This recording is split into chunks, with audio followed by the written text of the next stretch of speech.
इस्लामाबाद की district session अदालत ने पीटीआई लॉन्ग मार्च के दौरान तोड़फोड़ के मुकदमे में शेख रशीद, हसन उमर और शाह महमूद की जमानत की दरखास्तें मंजूर कर दी हैं। मजीद तफसीलात के लिए साथ मौजूद हैं डॉन न्यूज के नुमाइंदे ताहिर नसीर।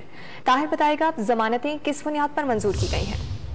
जी नाइला, देखिए पीटीआई लॉन्ग मार्च के दौरान तोड़फोड़ के मामले पर पुलिस की जानिब से पीटीआई के जो रहनुमा हैं, जिनमें असद उमर, शेख रशीद हैं, इसके अलावा परवेज खटक हैं, शाह महमूद कुरैशी और दीगर के खिलाफ मुकदमा दर्ज किए गए थे। आज जो दरखास्त जमानतों पर समाअत हुई है उसमें वकला ने ये मौक़िफ़ अपनाया कि ये सियासी मुकदमा है। आइन जो है इज़हार राय की आज़ादी देता है और एहतियाज हर शहरी का बुनियादी हक है। इस बेस पे इस्लामाबाद के डिस्ट्रिक्ट एंड सेशन जज ने तमाम मुल्ज़मान की दरखास्त जमानतें मंजूर कर ली है।